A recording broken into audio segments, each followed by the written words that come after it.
In front of me is Poco F7 Ultra, and today I would like to show you how you can add audio or a video file to text message.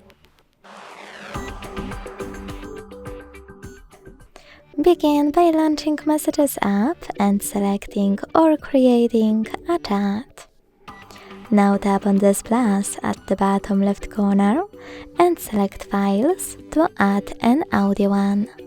To find it, you can click on one of those apps, select audio at the top, or click on those three lines at the top left corner to pick one of those sources. Either way, when you find your file, just click on it to attach it. To add a video one, hit Gallery section instead. Tap on your video here, or select Folders, look for it, and then when you find it, click on it. Thanks so much for watching. If you enjoyed this video, don't forget to leave a like, comment and subscribe. Bye!